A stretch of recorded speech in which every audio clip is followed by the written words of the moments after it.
నిద్రలో ఛాతీపై దయ్యం కూర్చున్నట్లు అనిపిస్తుందా? నోటి నుంచి మాట రావట్లేదా? ఈ సమస్యను ప్రతి ఒక్కరూ ఏదో సందర్భంలో ఎదుర్కొనే ఉంటారు.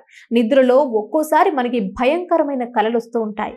అప్పుడు అకస్మాత్తుగా మీకు తెలివొచ్చినా ఎటూ కదలలేరు. ఏం చేయలేని పరిస్థితిలో కూరుకుపోతాం. చాలా మందికి ఇలాంటి అనుభూతి కలుగుతుంది. ఆ సమయంలో మీరు తలను కూడా పైకి కదిలించలేరు. ఆ సమయంలో గట్టిగా అరవాలని అనుకుంటారు, కానీ మాట పడిపోతుంది. శబ్దం బయటకు రాదు. ఛాతీపై బరువైనదిగా ఏదో ఉన్నట్లు అనిపిస్తుంది. సాధారణంగా ఇలాంటివి జరిగినప్పుడు దయ్యం పీడిస్తుందని, గాలి సోకిందని పెద్దలు భావిస్తూ ఉంటారు. నిజానికి సైన్స్ ప్రకారం దీనికి కారణం ఏంటో ఇప్పుడు చూద్దాం. కొన్నిసార్లు ఈ పరిస్థితిలో మీ ఛాతీపై ఎవరో కూర్చున్నట్లు అనిపిస్తుంది. మీరు శ్వాస కూడా తీసుకోలేరు. కాబట్టి ఇది భయానక కల కాదు, దయ్యాల వలయం కూడా కాదు.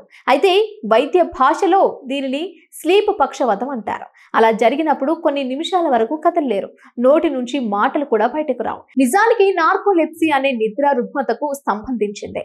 నిద్రలేమి అవి ప్రశాంతంగా పనిచేయడం వల్ల నార్కోలెప్సీ వస్తుంది. నిజానికి నార్కోలెప్సీ అనే నిద్ర రుగ్మతకు సంబంధించింది. నిద్రలేమి అవిశ్రాంతంగా పనిచేయడం వల్ల నార్కోలెప్సీ వస్తుంది. 190% మందికి నిద్రలోనే ఈ సమస్య వస్తుంది.